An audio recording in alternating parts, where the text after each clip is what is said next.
আলহামদুলিল্লাহ। আমরা এখন এমনই একটি সময় জুমার মসজিদে সমবেত হয়েছি যখন বিশ্বের আনাচে কানাচে থেকে পবিত্র কাবা ঘরের উদ্দেশ্যে হজ পালনের জন্য সকলে বিভিন্ন দেশ থেকে সৌদির দিকে রওনা হয়েছেন বা যাচ্ছেন। আল্লাহ তাআলার কাছে তৌফিক কামনা করছি, আল্লাহ তাআলা যেন আমাদেরকেও বাইতুল্লাহ তাওয়াফ করার সুযোগ দান করে। সকলে বলে আমিন। সবাই তো হাজিরে, আমরা ধারাবাহিকভাবে ইহুদিদের কুকর্ম এবং দুশ্চরিত্র নিয়ে কথা বলতেছিলাম। তার এই ধারাবাহিকতায় ফিলিস্তিনের সাথে সম্পৃক্ত বাইতুল মুকাদ্দাস বা বাইতুল মাকদাস, যেটা আমাদের জন্য কেন গুরুত্বপূর্ণ, কেন এর গুরুত্ব এবং তাৎপর্য রয়েছে, এটা ব্যাপারে আমরা ইনশাআল্লাহ আলোচনা শুনব। আমরা অনেকে জানি না যে বাইতুল মুকাদ্দাসের এত মর্যাদা কেন, কেন ইহুদিরা ওখানে তারা কি বলেছে, ওখানে তারা আটোশাটো, অর্থাৎ সেখানে তারা পরিপূর্ণ শক্তি প্রয়োগ করে ওখানে বসার চেষ্টা করছে। এর পিছনে অনেকগুলো কারণ আছে। এই কারণগুলো আমাদের জানা দরকার। যখন রাসূল করিম সাল্লাল্লাহু আলাইহি ওয়াসাল্লামের আগমন হয়নি, এমনকি সেই সময় হযরত ইব্রাহিম আলাইহিস সালাতু ওয়াস সালামেরও আগমন ঘটেনি, ঠিক সেই সময়কার মানুষ পাথর দিয়ে তারা হাতিয়ার তৈরি করত, যেটাকে বলা হয় প্রস্তর যুগ। এই প্রস্তর যুগে কোনো অস্ত্র ছিল না, অস্ত্র ছিল পাথর। পাথর দিয়ে তারা শিকার করত, এমনকি পাথর দিয়ে তারা আগুন জ্বালাত। সেই সময়ও পৃথিবীর যে জায়গাটা সবচেয়ে গুরুত্বপূর্ণ ছিল সেটা ছিল ফিলিস্তিন। অর্থাৎ সে সময় ফিলিস্তিনের নামকরণ কি হয় না, ফিলিস্তিন হয় না। এই ফিলিস্তিন হচ্ছে কৃষি যে উৎপাদনের দিক দিয়ে সবচেয়ে একটি উর্বর জায়গা, যেখানে না ছিল শীত না ছিল গরম, নাতিশীতোষ্ণ এলাকা, যার তাপমাত্রা ছিল 19 থেকে 27 ডিগ্রি সেলসিয়াস। সারা বছর একই আবহাওয়া বিরাজমান ছিল, যার কারণে বিশ্বের বিভিন্ন জায়গা থেকে, বিশেষ করে এশিয়া, আফ্রিকা, ইউরোপ, এই তিনটির মিলন স্থল ছিল ফিলিস্তিন। এখানে প্রাচীন পূর্বকালে, অর্থাৎ খ্রিস্টপূর্ব প্রায় 3200 বছর পূর্বে, ব্রোঞ্জ যুগের যখন মানুষ টিন আবিষ্কার করার যুগে কেনানীরা ফিলিস্তিনে এসে বসবাস করেছিল। এবং এই কেনানীদের একটি শাখা ছিল ফিনিশিয়ান সম্প্রদায়। এই ফিনিশিয়ান সম্প্রদায় ফিলিস্তিনের নিকটবর্তী সিরিয়া, সেখানে তারা বসবাস করতে শুরু করল। ফিলিস্তিনে বসবাস করে আরেকটি সম্প্রদায়ের নাম ছিল আমরিয়াত। এই আমরিয়াত থেকেই এসেছে হেক্সোস সম্প্রদায়। আল-কুদসের কুদস শব্দের অর্থ হলো পবিত্র, যেটাকে আমরা কুদস বলি, বাইতুল মুকাদ্দাস বলি, একই জায়গার নাম। তো সেখানে গোড়পত্য নয়, সেখানে অন্যতম কীর্তি হচ্ছে এটা। তারা এই শহরের নাম দিয়েছিল উরসালিয়া। এই উরসালিমা এই যুগের কয়েকশো বছর পর ফিলিস্তিনদের প্রবেশ, ব্রেস্ট জনগোষ্ঠী তারা এসেছিল ভূমধ্য সাগরে একটি দ্বীপ ক্রিট থেকে। এরাও ইহুদি ছিল না। আমরা জানি যে ইহুদি সম্প্রদায়ের জন্ম হয়েছে হযরত ইয়াকুব আলাইহিস সালাতু ওয়াস সালামের সন্তান হযরতে ইউসুফ আলাইহিস সালাতু ওয়াস সালামের ভাই, বড় ভাই ইহুদির নাম থেকে, ইয়াহুদার নাম থেকে হয়েছে কি ইহুদি সম্প্রদায়। তো সে সময় কি এই গোষ্ঠীরা আসে না বা তাদের নামকরণ হয় নাই। সেই সময়কার মানুষ ওখানে বসবাস করতে শুরু করেছিল। ঠিক তার কিছু বছর পরে বাইতুল মুকাদ্দাসকে কেন্দ্র করে আস্তে আস্তে আস্তে আস্তে মানুষ কি বসতি হইতে শুরু করে। যে কোনো জায়গায় যখন সেখানে আবহাওয়া ভালো থাকে, সেখানে যদি ফসলাদি ভালো হয়, তখন মানুষ কি বিভিন্ন জায়গায় ওটা ছড়িয়ে যায় সংবাদটা যে অমুক জায়গায় ভালো, অমুক জায়গায় উৎপাদন ভালো। এটার মাধ্যমে যখন তারা সারা বিশ্বে, যখন তাদের ওই জায়গার নাম সুখ্যাতি ছড়িয়ে পড়লো, ঠিক তখন আল কুদস, মসজিদুল আকসা বা বাইতুল মাকদিস কিংবা বাইতুল মুকাদ্দাস পৃথিবীর বরকতময় ও স্মৃতি বিজড়িত ফিলিস্তিনের সুন্দর সুশোভিত প্রাচীনতম জেরুজালেম শহরে অবস্থিত মুসলমানদের পবিত্রতম মসজিদ আমাদের বর্তমান প্রজন্মের একটি বড় অংশ এই মসজিদের আকসার মর্যাদা সম্মান সম্পর্কে পরিচিত না, যেটা আমাদের জানা দরকার। আমরা বলে থাকি যে আমাদের প্রথম কিবলা, আসলে প্রথম কিবলা না। আমাদের প্রথম কিবলা কোনটা? প্রথম কিবলা কাবা, কিন্তু মধ্যবর্তী সময় এসে একটা সময় বাইতুল মুকাদ্দাস ছিল আমাদের কাবা। এরপর আল্লাহ রাসূল সাল্লাল্লাহু আলাইহি ওয়াসাল্লাম যখন মদিনায় আসলেন, মদিনায় আসার পরে 16-17 মাস পরে হচ্ছে আল্লাহ তাআলার নির্দেশে বাইতুল মুকাদ্দাসকে কিবলা বাদ দিয়ে আল্লাহ তাআলা বাইতুল্লাহকে কিবলা করেছিলেন। তা আমাদের প্রথম কিবলা কোনটা? বাইতুল্লাহ। ওটা বলা যাবে না প্রথম কিবলা, আমাদের পূর্ব কিবলা। আমাদের যে কিবলা ছিল দুইটা, প্রথম ছিল বাইতুল্লাহ, তারপরে বাইতুল মুকাদ্দাস, আবার কি বাইতুল্লাহ হয়েছে। তো এইটা হচ্ছে মোটামুটি যে বাইতুল মুকাদ্দাসের যে মর্যাদা আমরা কি কথা বলবো। এর ভিতরে প্রথম যে মর্যাদা এবং সম্মান হচ্ছে ফিলিস্তিনের ব্যাপারে কুরআনুল কারীমের স্বীকৃত একটি পবিত্র ভূমি। আল্লাহ তাআলা কুরআনুল কারীমে এই জায়গার নাম কয়েকটা জায়গায় উল্লেখ করেছেন। তার ভেতরে সূরাতুল মায়েদার 21 নম্বর আয়াত আল্লাহ তাআলা বলেন, ইয়া কওমি দুখুলুল আরদাল মুকাদ্দাসাল্লাতী কাতাবাল্লাহু লাকুম ওয়ালা তারুদ্দু আলা আদবারিকুম। আল্লাহ তাআলা এখানে বলতে চেয়েছেন যে ইয়া কওমি, হে সম্প্রদায়, উদখুলু, প্রবেশ করো, আরদাল মুকাদ্দাসা, এই পবিত্র ভূমিতে তোমরা প্রবেশ করো, আল্লাতী বা কাতাবাল্লাহু লাকুম, যেটা আল্লাহ তাআলা তোমাদের জন্য নির্ধারিত করে দিয়েছেন, লিখে রেখেছেন, ওয়ালা তাদাব্বারু, আর তোমরা কি করো না, আলা আদবারিকুম, তোমরা পিছনে ফিরে যেও না। অর্থাৎ আল্লাহ তাআলা এই জায়গাকে পবিত্র করে ইহুদিদের জন্য দিয়েছিলেন, যারা হযরত মুসা আলাইহিস সালামের সম্প্রদায় ছিলেন, তাদের জন্য পবিত্র জায়গা করে দিয়েছিলেন।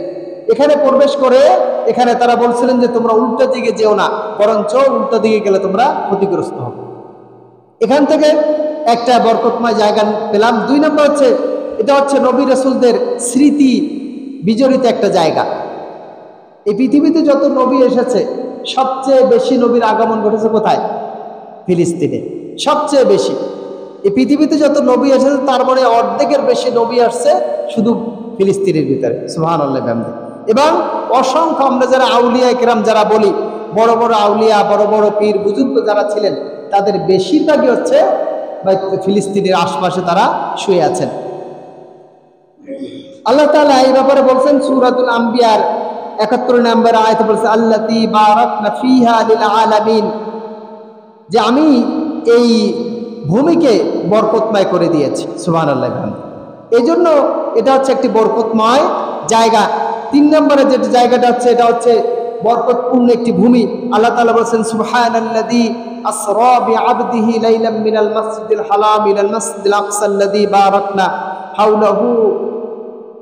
হাওলাহু লিনুরিয়াহু মিন আয়াতিনা ইন্নাহু হুয়াস সামিউল বাসীর।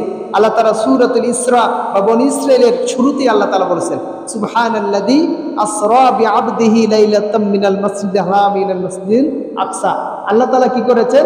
তার প্রিয় নবীকে ওই যে সফর করিয়েছিলেন, যে আলোচনা আমরা কয়েক জুমা আলোচনা করেছিলাম, যে আল্লাহ রাসূল সাল্লাল্লাহু আলাইহি সাল্লাম কোথায় নিয়ে গিয়েছিলেন? মেরাজে। কোথা থেকে নিয়েছিলেন? বাইতুল্লাহ থেকে বাইতুল মুকাদ্দাসে। এই বাইতুল মুকাদ্দাস একটি গুরুত্বপূর্ণ জায়গা এবং পবিত্র জায়গা, বরকতময় জায়গা। আল্লাহ তাআলা নিজেই কোরআনুল কারীমে ঘোষণা করেছেন। এবার আল্লাহ তাআলা বলেছেন অন্য জায়গায়, ওয়া জাআলনা বাইনাহুম ওয়া বাইনাল কুরা আল্লাতী বারাকনা ফীহি। আল্লাহ তাআলা এখানে বলেছেন যে আমি কি করেছি, ওয়া জাআলনা বাইনাহুম, আমি ওর মধ্যবর্তী, ওয়া বাইনাল কুরা, এবং ওর যে বসতি গ্রাম গঞ্জ, ওটাকে কি করেছি, আল্লাতী বারাকনা ফি, আমি ওর ভিতরে বরকত ঢেলে দিয়েছি। ওটা কি একটা বরকতময় জায়গা। 4 নম্বরে বলা হচ্ছে দ্বিতীয়ত প্রাচীনতম মসজিদ হচ্ছে এটা। আল্লাহ তাআলা প্রথমে তৈরি করেছেন বাইতুল্লাহ। বাইতুল্লাহ তৈরি করার পরে এরপরে 40 বছরের ব্যবধানে আল্লাহ তাআলা বাইতুল আকসা তৈরি করেছেন, বাইতুল মুকাদ্দাস। যেটাকে আমরা বলে থাকি। আল্লাহ রাসূল সাল্লাল্লাহু আলাইহি ওয়াসাল্লামের কাছে জিজ্ঞেস করা হয়েছিল যে আন আবি যার রাদিয়াল্লাহু তাআলা আনহু ক্বালা কুলতু ইয়া রাসূলাল্লাহ আইয়ুল মসজিদু উদিয়া ফিল আরদ আউয়াল।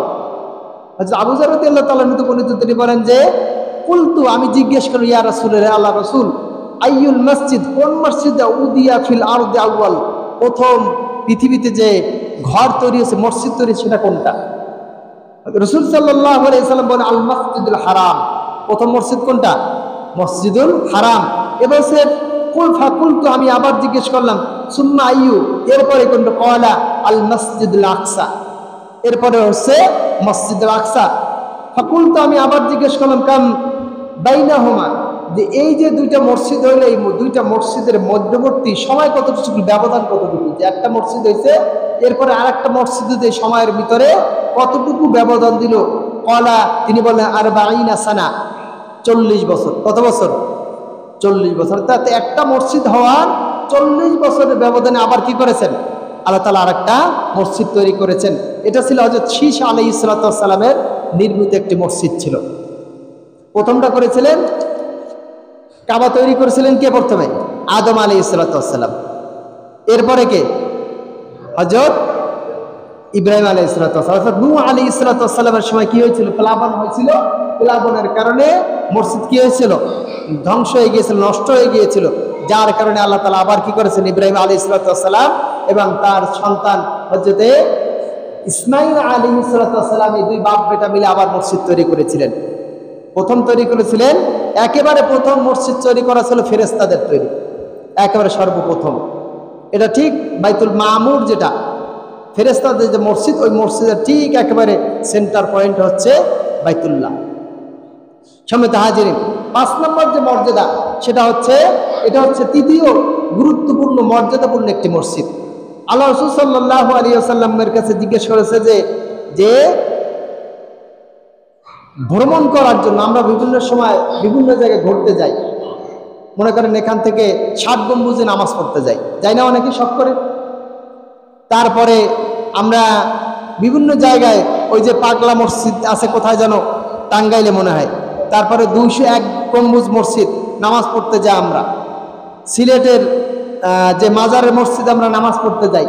এই সমস্ত মসজিদে নামাজ পড়তে গেলে এই মসজিদের যে মূল্য, বা একটা টিন শেড একটা মসজিদ, অথবা টিন শেড না, এটা কি একটা শ্রম দিয়ে অথবা নাড়াকুটা দিয়ে তৈরি করা একটা মসজিদ, ওই মসজিদে নামাজ পড়লে যেই সওয়াব হবে যদি জামে মসজিদ হয়, ঠিক তদ্রূপে বাংলাদেশ কেন সারা দুনিয়ার রূপে 3টা মসজিদ বাদে যে কোনো জায়গায় মসজিদে নামাজ পড়বে সমান সওয়াব।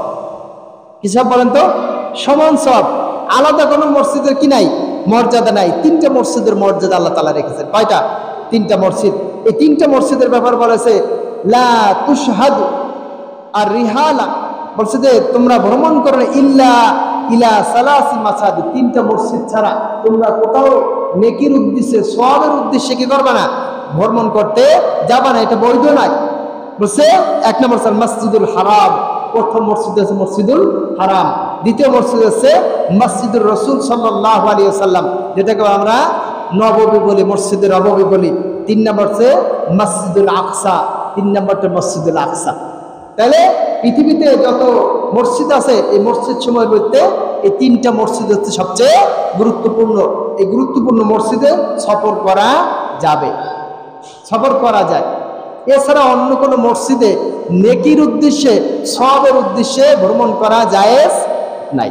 এমনি যদি দেখতে চান যে দেখি মসজিদটা করছে কত সুন্দর, দেখে আসলাম, সেটা দেখতে পারেন, এতে সওয়াব হবে না আপনার, কিন্তু আপনার কি হবে? ভ্রমণ হবে। আপনি যে আল্লাহ তাআলা বলছেন সিরু ফিল আরদি ফানজুরু কাইফা কানা আকিবাতুল মুকাদ্দিবিন কাইফা কানা আকিবাতুল মুত্তাকিন, এই যে কথাগুলো বলছেন যে পৃথিবীতে ভ্রমণ করো, ঘোরো, দেখো আমি মিথ্যাবাদীদের কি পরিণতি করেছি, আবার বলছেন আমি মুত্তাকিদের কি পরিণতি করেছি, যেটা তুমি দেখো।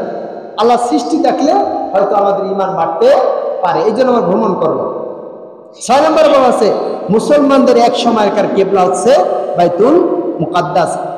কানা রাসূলুল্লাহ সাল্লাল্লাহু আলাইহি ওয়াসাল্লাম ওয়া হুয়া বিমাক্কাতিন নাহু বাইতুল মুকাদ্দাস, যখন আল্লাহ রাসূল সাল্লাল্লাহু আলাইহি ওয়াসাল্লাম মক্কায় ছিলেন, মক্কায় বসে তিনি কি করেছেন?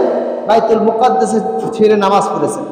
আল্লাহ রাসূল সাল্লাল্লাহু আলাইহি ওয়াসাল্লামের মন চাইতো বারবার যে আমি কাবার দিকে ফিরে নামাজ পড়ি, এটা আল্লাহ রাসূলের মনে চাইতো। তিনি কখনো মুখ থেকে বলেন নাই আল্লাহ তুমি আমাকে কি করো ওইটা কেবলা বানিয়ে, এটা কখনো বলেন নাই।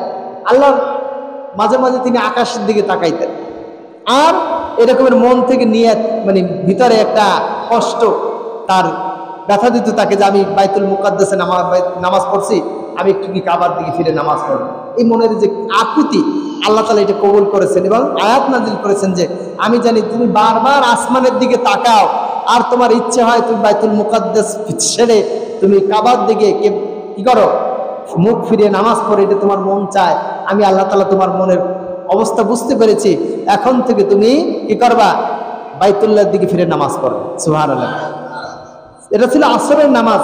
আসরের নামাজ 2 রাকাত পড়ার পরে 3 নম্বর রাকাতে গিয়ে আল্লাহ তাআলা কি করেছেন আয়াত নাজিল করেছেন। নামাজের অবস্থায় আল্লাহ তাআলা কি করেছেন যখন আয়াত নাজিল করলেন সাথে সাথে তিনি বাকি 2 রাকাত কাবার দিকে ফিরে নামাজ পড়তে শুরু করলেন।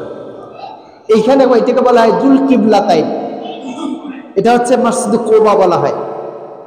মদিনা মসজিদে নববী থেকে 3.5 কিলোমিটার দূরে। আমরা যখন হজে গিয়েছিলাম তখন সেখানে ভ্রমণে গিয়েছিলাম, তো ওইখানে আল্লাহ রাসূল সাল্লাল্লাহু আলাইহি ওয়াসাল্লাম প্রত্যেক জুমার দিনে নামাজ পড়ে উনি চলে যেতেন ওই বাইতুল মুকাদ্দাসের দিকে, বলে কুবার দিকে। কুবায় গিয়ে তিনি নামাজ পড়তেন। তো আল্লাহ রাসূল সাল্লাল্লাহু আলাইহি ওয়াসাল্লাম যখন ওইখানে নামাজ পড়তেছিলেন ঠিক সেই মুহূর্তে আয়াত নাজিল করলেন, আর ওই কারণেই তিনি ঘুরে নামাজ পড়লেন। ওইটার কারণে বলা হয় জুল কিবলাতাইন কুবা মসজিদকে। সময় তাহাজিরিন, তো এই সময় আল্লাহ রাসূল সাল্লাল্লাহু আলাইহি ওয়াসাল্লাম বলছেন যে আল কাবাতু বাইনা ইয়াদাইহি, আর কাবা ছিল তার একেবারে নিকটবর্তী থাকা সত্ত্বেও তিনি বলছে ওয়া বাদামা হাজারা ইলা মাদিনাতি 16 শাহরা। এরপর আল্লাহ রাসূল সাল্লাল্লাহু আলাইহি ওয়াসাল্লাম 16 মাস, কত মাস 16 মাস তিনি বাইতুল মুকাদ্দাসে ফিরে নামাজ পড়েছেন। এবার হচ্ছে সুম্মা সুরিফা ইলাল কাবা, এরপরে কাবার দিকে তিনি ঘুরে গেলেন, অর্থাৎ কাবাকে কেবলা বানিয়ে ফেললেন। তাহলে এটা ছিল এক সময়কার আমাদের কেবলা। 7 নম্বর যেটা আছে এটা ইসরা ও মিরাজের স্মৃতি বিজড়িত একটি জায়গা, যেখানে আল্লাহ রাসূল সাল্লাল্লাহু আলাইহি ওয়াসাল্লাম যখন মেরাজে গেলেন, মেরাজে গিয়ে প্রথমে নামলেন হচ্ছে বাইতুল মুকাদ্দাস। ওখানে তিনি তার ঘোড়া বা সাওয়ারি যেটাকে বলতাম আমরা, সেটাকে কি করেছেন তিনি বেঁধে রেখেছিলেন। বেঁধে রেখে তিনি যখন মসজিদে প্রবেশ করলেন সেখানে তিনি দেখলেন যে হযরতে ঈসা আলাইহিস সালাম, হযরতে কি বলে যে ইব্রাহিম আলাইহিস সালাম, মুসা আলাইহিস সালাম সবাই নামাজ পড়তেছেন এবং তাদের চেহারা একটা আকৃতি সেখানে তিনি দিয়েছিলেন যে তারা এই চেহারার। ইব্রাহিম আলাইহিস সালামের ব্যাপারে বলা হয়েছিল যে ইব্রাহিম আলাইহিস সালামের গায়ের রং আর আমার গায়ের রং প্রায় সেম, প্রায় সেম। তাহলে এটা কি ছিল? ছিল যে ইসরা এবং মিরাজের স্মৃতি বিজড়িত একটি জায়গা। এভাবে এখানে আল্লাহ রাসূল সাল্লাল্লাহু আলাইহি ওয়াসাল্লাম ইমামতি করেছিলেন। সকল নবীদেরকে নিয়ে একটা জামাত হয়েছিল, এই জামাতের ইমামতি করেছিলেন রাসূল সাল্লাল্লাহু আলাইহি ওয়াসাল্লাম। এখানে আসছে হাদিসে সুম্মা দাখালতু বাইতুল মাকদিস, আমি বাইতুল মাকদিসে প্রবেশ করলাম। ফাজুমিয়া লি আনবিয়া আলাইহিমুস সালাম, এবারে নবীদেরকে একত্রিত করা হলো। কদ্দামানি জিব্রাইল, আমাকে জিবরাইল আলাইহিস সালাম সামনের দিকে ঠেলে দিলেন। হাত্তা আমামাতুহু, এবং আমি শেষ পর্যন্ত ইমামতি করেছি। অর্থাৎ আমার ইমামতিতে কি হয়েছে, হযরত সকল নবীদের ইমামতি নামাজ আদায় করা আছে। এর দ্বারা বোঝা যায় যে তিনি ছিলেন সাইয়্যিদুল আম্বিয়া, সকল নবীর সর্দার। এখান থেকে তাকে স্বীকৃতি দেওয়া হয়েছে। এরপর হচ্ছে 8 নম্বর যেটা হচ্ছে মসজিদে আকসার নামাজের সওয়াব। বলা হচ্ছে as-সালাতু ফিল মাসজিদিল হারাম বিমিয়াতি আলফা, বলছে যে মসজিদুল হারামে কেউ যদি 1 রাকাত নামাজ পড়ে তার আমল নামায় 1 লক্ষ রাকাত নামাজ পড়ার সওয়াব লিখে দেয়। কয় রাকাত? 1 লক্ষ রাকাত নামাজ। তাহলে কাবার আশপাশে যারা আছে তারা কি সৌভাগ্যবান। আল্লাহ তাআলা তাদেরকে সৌভাগ্য দান করেছেন যে তারা কাবার মতন জায়গায় নামাজ আদায় করার সুযোগ পাচ্ছে, আমরা পাচ্ছি না। আমাদের অনেক কষ্ট, তাই না? হয়তো আল্লাহ তাআলা অন্য কোনো জায়গা থেকে আমাদের পোষাই দিবেন, আল্লাহ তাআলার সিদ্ধান্তই চূড়ান্ত সিদ্ধান্ত। এরপর বলেছে সলাতু ফি মসজিদি আলফা সালাওয়াত, বলছে আমার মসজিদে নামাজ পড়লে 1000 রাকাত নামাজের সওয়াব লেখা হবে। কয় হাজার? কোন কোন রিওয়ায়াতে এসেছে 50,000, আবার কোন কোন রিওয়ায়াতে এসেছে 25,000। যে 25 হোক, 50 হোক আর 1000 হোক, অনেক সব বেশি। তাহলে আমরা এখানে নামাজ পড়লে সর্বোচ্চ কত রাকাত? 27 গুণ। কত গুণ বেশি? 27 গুণ বেশি পাওয়া যায়। কেউ যদি ঘরে নামাজ পড়ে আর যদি কেউ মসজিদে নামাজ পড়ে, ঘরে রাকাত নামাজ পড়লে কত গুণ? 1 গুণ। আর আমরা যখন মসজিদে এসে নামাজ পড়ব তখন কত গুণ? 27 গুণ সওয়াব বেশি। এরপর বলা হচ্ছে ফি বাইতুল মাকদিস, যদি কোনো ব্যক্তি বাইতুল মুকাদ্দাসে নামাজ পড়ে তার জন্য সওয়াব আছে বি 500 সালাওয়াত, 500 রাকাত নামাজ পড়লে যে সওয়াব পাওয়া যাবে সমপরিমাণের সওয়াব আল্লাহ তাআলা তাদের আমলনামায় লিখে দিবে। সুবহানাল্লাহ। তাহলে এটা কি একটা মর্যাদাপূর্ণ জায়গা যেখানে নামাজ পড়লে অনেক সওয়াব বেশি। এরপর বলেছে 9 নম্বর যে ফজিলতটা, সেটা হচ্ছে ইহার জিয়ারতকারীর জন্য হযরত সুলাইমান আলাইহিস সালাতু ওয়াস সালাম দোয়া করেছেন। এই মসজিদুল আকসায় যে ব্যক্তি জিয়ারত করতে যাবে, ঘুরতে যাবে, নামাজ আদায় করতে যাবে, তার ব্যাপারে সুলাইমান আলাইহিস সালাতু ওয়াস সালাম দোয়া করেছেন। 3টা দোয়া করেছিলেন তিনি। তার মধ্যে একটা দোয়া ছিল তার প্রতিটি ফয়সালা যেন আল্লাহ তাআলার ফয়সালা মোতাবেক হয়, অর্থাৎ আল্লাহ যেভাবে ফয়সালা পছন্দ করেন ঠিক তেমনি ভাবে যিনি ফয়সালা করতে পারেন। আমরা জানি যে হযরত সুলাইমান আলাইহিস সালাতু ওয়াস সালাম একজন বিচারক ছিলেন এবং বিজ্ঞ বিচারক ছিলেন। তার মতন তার ছোটবেলা একেবারে ছোট্ট যখন তিনি দাউদ আলাইহিস সালাতু ওয়াস সালামের কাছে একটা ঘটনা নিয়ে এসেছিল যে একজনে অর্থাৎ একটা সন্তানের ব্যাপারে 2 জন মা দাবি করেছিল। কয়জনে? 2 জনে। 2 জন মহিলা আসছে এবং 2 জনই একটা সন্তানের দাবি করছে, বলছে আমার সন্তান। এর যে ফয়সালা কিভাবে করবে হযরত দাউদ আলাইহিস সালাতু ওয়াস সালাম বুঝে উঠতে পারেন নাই, কিন্তু ছোট্ট শিশু সুলাইমান আলাইহিস সালাতু ওয়াস সালাম ওই বয়সেই বুদ্ধি দিয়ে দিলেন যে আব্বা এইভাবে তুমি ফয়সালাটা করো। ঠিক সেইভাবে যে ফয়সালা করেছিলেন, সেই ফয়সালার মাধ্যমে যে প্রকৃত যে সন্তানের মালিক, সেই সন্তানের মালিক সন্তান পেয়েছে। তিনি বলেছিলেন যে এই সন্তানকে 2 টুকরা করে তোমরা ভাগ করে নিয়ে যাও, যেহেতু 2 জন দাবিদার তাহলে 2 টুকরা করে নিয়ে যাও। যে মা ছিল সে রাজি হয় নাই, কিন্তু যে মা ছিল না সে বলছিল ঠিক আছে আমাদের 2 টুকরা করে দাও। তখন তিনি বলেছিলেন যদি কেউ প্রকৃত মা হয় সে কখনো চাবে না তার সন্তান মারা যায়। সে দুনিয়ায় যে প্রান্তে থাকুক, বেঁচে থাকুক, এটাই হচ্ছে মায়ের কামনা।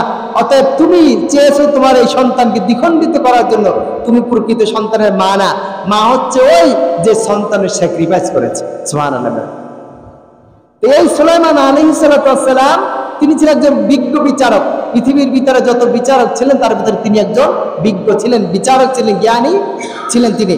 তো আল্লাহ তাআলার কাছে কামনা করেছে, আল্লাহ আমি যতগুলো বিচার করি প্রত্যেকটা বিচার যেন তোমার অনুযায়ী হয়, তুমি যে বিচারটা পছন্দ করো সেই অনুযায়ী হয়। 2 নম্বর করেছিলেন তাকে যেন এমন এক রাজত্ব দেওয়া হয় যে রাজত্ব ইতিপূর্বে কাউকে দেওয়া হয় নাই বা পরবর্তীও যেন কাউকে দেওয়া না হয়। সুলাইমান আলাইহিস সালাতু ওয়াস সালাম এই সারা পৃথিবীর কি ছিলেন? বাদশা ছিলেন, পৃথিবীর বাদশা। আল্লাহ তাআলা কি কুল কায়নাতের বাদশা। এই পৃথিবীতে একটা স্তর, এরকম হাজারো পৃথিবী আল্লাহ তাআলা তৈরি করে রেখেছে। সব পৃথিবীর মালিক হচ্ছেন আল্লাহ তাআলা। সুলাইমান আলাইহিস সালাতু ওয়াস সালামকে শুধুমাত্র এই পৃথিবীর জন্য একজন বাদশা তৈরি করেছে। সুলাইমান আলাইহিস সালাতু ওয়াস সালামের পরে এত রাজত্ব কাউকে দেওয়া হয় নাই। এমনকি সুলাইমান আলাইহিস সালাতু ওয়াস সালাম পশু পাখি সমস্ত মাখলুকের তিনি ভাষা বুঝতেন এবং সমস্ত মাখলুকের উপরে তিনি রাজত্ব করেছিলেন। সুবহানাল্লাহ বলবেন না? আল্লাহ তাআলা তাকে এতটা ক্ষমতা আল্লাহ তাআলা দিয়েছিলেন 2টা দোয়া কবুল করায়। এরপরে বলা হচ্ছে আর একটা ছিল যে ব্যক্তি মসজিদে নামাজের উদ্দেশ্যে আগমন করে আল্লাহ তাআলা যেন তাকে সেই দিনের মতো নিষ্পাপ করে দেয় যেই দিন সন্তান জন্মগ্রহণ করে। অর্থাৎ একটা সন্তান ভূমিষ্ঠ হলে যেমন নিষ্পাপ থাকে, যে ব্যক্তি এই মসজিদে নামাজ পড়তে আসবে আল্লাহ তাআলা যেন তাকেও এই সন্তানের মতো নিষ্পাপ হিসেবে কবুল করে নেয়। রাসূল সাল্লাল্লাহু আলাইহি সাল্লাম বলেছেন, দুইটা দোয়া কবুল হয়েছে 100%, তৃতীয়টাও হয়তো আল্লাহ তাআলা কবুল করে নিয়েছে, এরকম বলেছেন। তাহলে এই মসজিদ কি গুরুত্ব আছে না? বলেন, গুরুত্ব আছে। এরপর বলা আছে 10 নাম্বার, হিজরতের উত্তম স্থান। আমরা যারা কিয়ামতের আগে আগে যারা হযরতে ঈসা আলাইহিস সালাম এবং হযরতে ইমাম মাহদী এই দুইজনের সাথে যারা সাক্ষাৎ করব, তারা কোথায় করব? ওই ফিলিস্তিনে। জায়গা কিন্তু ওই জায়গায়, ওইখানে আমাদেরকে হিজরত করতে হবে। আল্লাহ রাসূল সাল্লাল্লাহু আলাইহি ওয়াসাল্লাম বলেছেন যে শেষ জামানায় একটা যুদ্ধ হবে, এই যুদ্ধে যারা অংশগ্রহণ করবে আল্লাহ তাআলা তাদের মর্যাদা এবং সম্মান ওই বদরের যুদ্ধে যারা শাহাদাত বরণ করেছে, যারা গাজী হয়েছে, তাদের সমপরিমাণ সওয়াব লিখে দিবে। সুবহানাল্লাহ। সেটা হচ্ছে গাজওয়ায়ে হিন্দ। বলছে এই গাজওয়ায়ে হিন্দের, এটা শুধুমাত্র হিন্দুস্তান না, বলছে উপমহাদেশের একটা যুদ্ধ হবে। উপমহাদেশের এটা 3টা গোষ্ঠী হবে। একটা গোষ্ঠী হচ্ছে মুসলমানের পক্ষে, আর একটা গোষ্ঠী হচ্ছে সরাসরি বিপক্ষে, আর একটা গোষ্ঠী হচ্ছে মুনাফিক, যারা দুই দলেই থাকবে। সুযোগ যে দলে ভালো সেই দলে তারা অবস্থান করবে। বলছে যে এই দলের মধ্যে যারা বিজয়ী হবে, এই বিজয়ী যারা হবে এদেরকে নিয়ে আল্লাহ তাআলা, আল্লাহ রাসূল বলছেন যে এরা কি করবে? আবার সেই খোরাসান, সেখানে তারা কি করবে? একটা কালো পতাকাবাহী একদল যোদ্ধা বের হবে, তাদের সাথে এরা এসে মিলিত হবে। কারা হইতে পারবে? যারা ইমানদার, মুনাফিক মার্কা না, যারা ইসলামের পক্ষেও থাকে আবার সুযোগ পেলে কি বিপক্ষেও যায়, এদের জন্য না। কাদের জন্য? যারা সলিডভাবে একেবারে আল্লাহকে রাজি খুশি রেখে যারা কি করতে চায়? আল্লাহর জমিন, আল্লাহর দ্বীন কায়েম করতে চায়, আল্লাহর বিধান প্রতিষ্ঠা করতে চায়। বলছে এই সমস্ত মানুষ যারা থাকবে তারা ওই কি করবে? ওই তাদের সাথে যোগ দেবে। এবার তাদের দলের প্রধান থাকবে ইমাম মাহদী, এবং ইমাম মাহদীকে সহযোগিতার জন্য আল্লাহ তাআলা ঈসা আলাইহিস সালামকে, যেহেতু আল্লাহ তাআলা মৃত্যুদান করেন নাই, এই পৃথিবীতে যারা এসেছে প্রত্যেকের মৃত্যুর স্বাদ গ্রহণ করতে হবে। একমাত্র জীবিত থাকবেন কে? আল্লাহ তাআলা। আল্লাহ তাআলা ব্যতীত পৃথিবীর কোনো মাখলুক জীবিত থাকবে না, সকলে মৃত্যুবরণ করতে হবে। যেহেতু ঈসা আলাইহিস সালাম এখনো মৃত্যুবরণ করেন নাই, তাকে আসমানে উঠিয়ে নেওয়া হয়েছে, তাকে নামানো হবে এবং তিনি নেমে ঈসা আলাইহিস সালাম এবং ইমাম মাহদী দুইজনে মিলে ইহুদিদের সাথে যুদ্ধ করবেন, কাফেরদের সাথে যুদ্ধ করবেন, দাজ্জালের সাথে যুদ্ধ করবেন, যুদ্ধ করে সেখানে তারা ইসলামের বিজয় আনবেন। তো বলা হচ্ছে সেখানে হিজরত করতে হবে। এটা হচ্ছে হিজরতের জায়গা। কোনটা? সেই ফিলিস্তিন। এরপর বলা হচ্ছে 11 নাম্বার, মসজিদে আকসার খেদমতে অংশগ্রহণ। রাসূল সাল্লাল্লাহু আলাইহি ওয়াসাল্লাম বলেছেন যে কুল্লা ইয়া রাসূলুল্লাহ ফামান লাম ইস্তাতিউ আইয়াতাহাম্মালু ইলাইহি। বলছে যে ব্যক্তি এই মসজিদে আসতে পারে না, অর্থাৎ কাবা ঘরের যারা খেদমত করতে আসতে পারে না, মসজিদে নববীতে যারা খেদমত করার সুযোগ দেওয়া থাকবে না, তাদের ব্যাপারে আপনার পরামর্শ কি? আপনি তাদের ব্যাপারে কি বলতে চান? আল্লাহ রাসূল সাল্লাল্লাহু আলাইহি সাল্লাম বলেছেন, কেউ যদি সামর্থ্য না রাখে তাহলে সে যেন বাইতুল আকসা, বাইতুল মুকাদ্দাসে যেন যে খেদমত করে। সুবহানাল্লাহ। তাহলে তার খেদমতের কি আছে? গুরুত্ব আছে। এরপরে বলা হচ্ছে যে এমন কি ওই ঘরে যদি আলো জ্বলে, এই আলো জ্বালানোর জন্য তেল দরকার। বলছে যে কেউ যদি এখান থেকে তেল পাঠায় তাহলে আল্লাহ তাআলা তার আমলনামায় ওই আলোকিত করার সওয়াব আল্লাহ তাআলা লিখে দেবে। সুবহানাল্লাহ। এরপরে 12 নম্বর বলা হচ্ছে বাইতুল মুকাদ্দাস থেকে ইহরাম বেঁধে উমরা করার সওয়াব।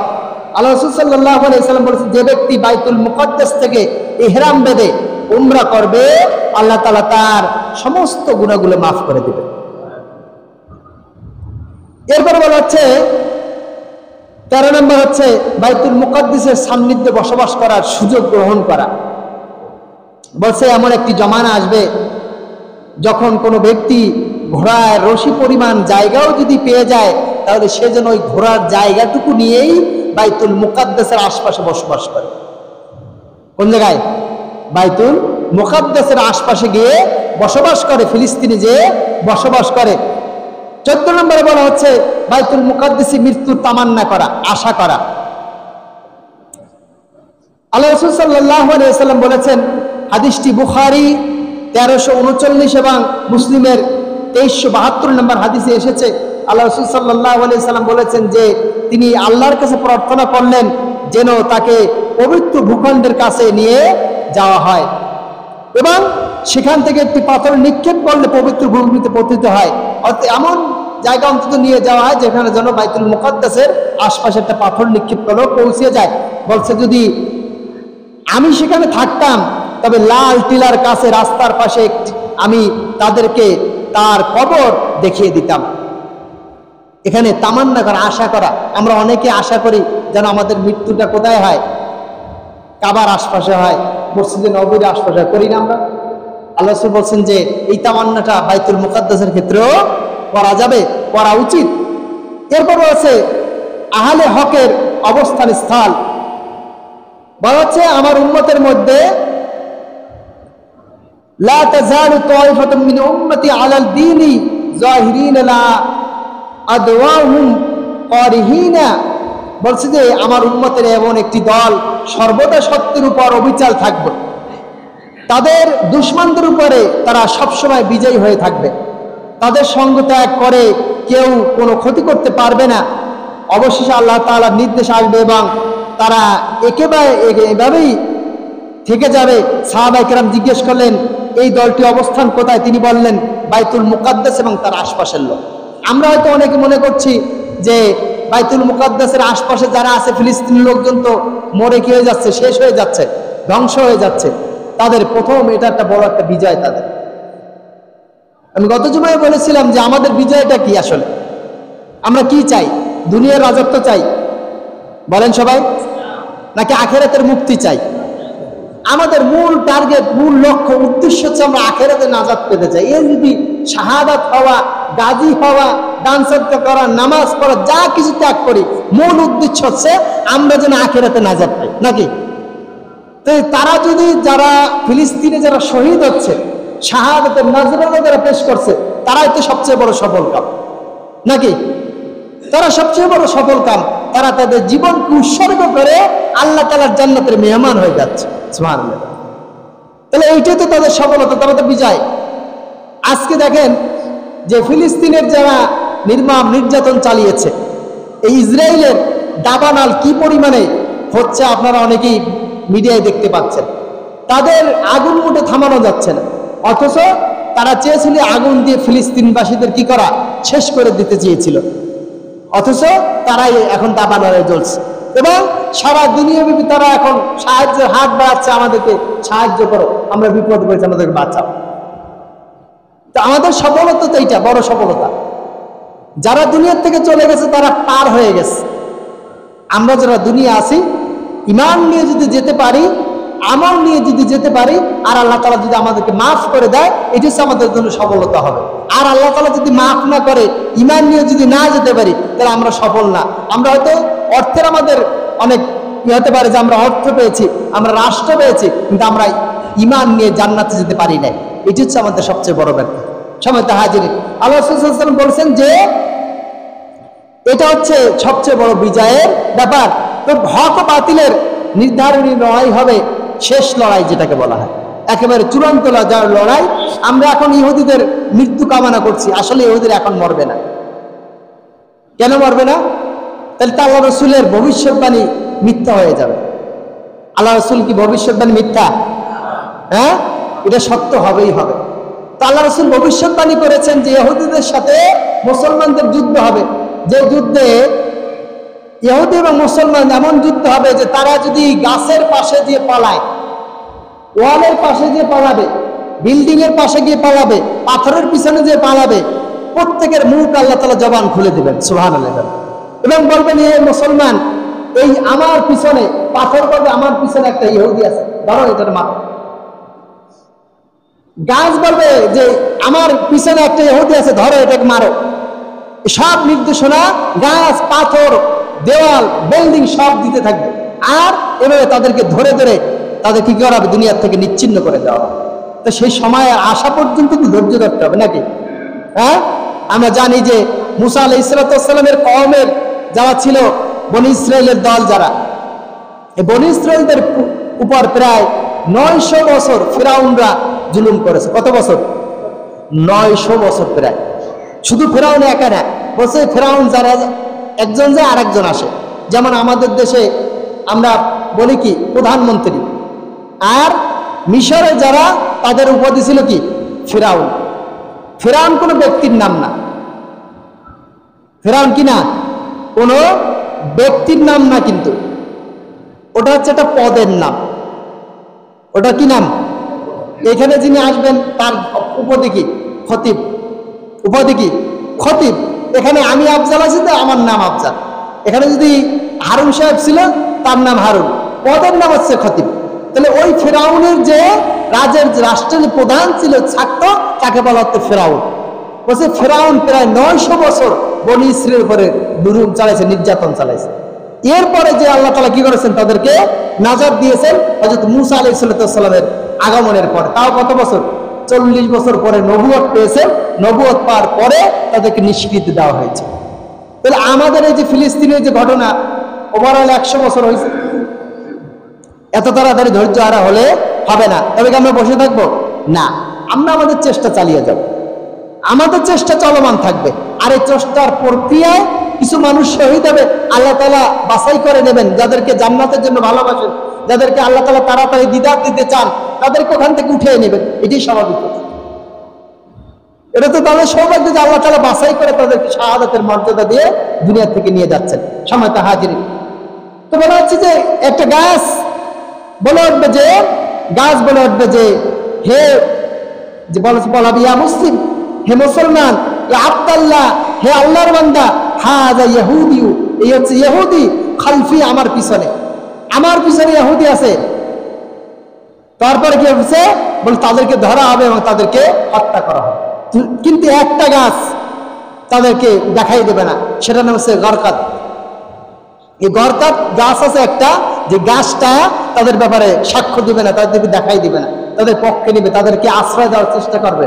বলা হচ্ছে এই কারণে তারা কোরআন হাদিস রিসার্চ করে তারা তাদের এই গরকাত নামক যে গাছ আছে, এই গাছগুলো তারা লাগাইতে শুরু করেছে এবং ফিলিস্তিনের বিভিন্ন জায়গায় তারা এই গাছগুলো রোপণ করেছে। তাহলে কি মুসলমানদের চেয়ে তারা কি হাদিসকে বেশি বিশ্বাস করে? আমরা তো বিশ্বাস করি না। আল্লাহ রাসূলের ভবিষ্যৎবাণী আমাদের বিশ্বাস হয় না, কিন্তু তাদের বিশ্বাস হয়। এই জন্য তারা কি প্রস্তুতি গ্রহণ করে নিচ্ছে। সময়টা হাজিরিন। এরপরে হচ্ছে 3টা জায়গা হচ্ছে যা দাজ্জাল থেকে মুক্ত থাকবে, ওইখানে দাজ্জাল প্রবেশ করতে পারবে না। একটা হচ্ছে কাবা শরীফ, কাবার চত্বরে, কাবার যে সীমানা আছে, এই সীমানার ভিতরে দাজ্জাল প্রবেশ করতে পারবে না। 2 নম্বর হচ্ছে মদিনায়, মদিনার ভিতরে দাজ্জাল প্রবেশ করতে পারবে না। আর 3 নম্বর জায়গা হচ্ছে ফিলিস্তিন, বাইতুল মুকাদ্দাস, এখানে কি করতে পারবে না? এই যে আপনার দাজ্জাল প্রবেশ করতে পারবে না। তাহলে এটা কি একটা পবিত্র জায়গা। 18 নম্বরে হচ্ছে এটা হবে হাশরের ময়দান। কি হবে? হাশরের ময়দান হবে। হাশরের ময়দানটা যে বিশাল এরিয়া ধরে হবে, তার সূচনা ওই ফিলিস্তিন থেকেই হবে। এজন্য এই জায়গাটার গুরুত্ববান, ফজিলাত অনেক বেশি। আল্লাহ রাসূল সাল্লাল্লাহু আলাইহি ওয়াসাল্লাম বলেছেন, হে আল্লাহ রাসূলকে জিজ্ঞেস, ইয়া রাসূলুল্লাহ আফতিনা ফি বাইতুল মুকাদ্দাস, আমাদেরকে বাইতুল মুকাদ্দাসের ব্যাপারে ফতোয়া দিন। তাকে জিজ্ঞেস করা হলো, ক্বালা হুয়া আরদুল মাহশির, ওটা হচ্ছে একত্রিত হওয়ার জায়গা। এখানে কি করা হবে? সকল মানুষকে একত্রিত করা হবে।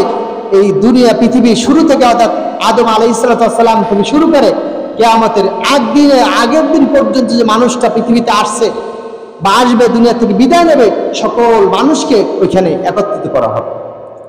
তাহলে এই সব মিলিয়ে এই বাইতুল মুকাদ্দাস, ফিলিস্তিন হচ্ছে আমাদের জন্য একটা গুরুত্বপূর্ণ জায়গা।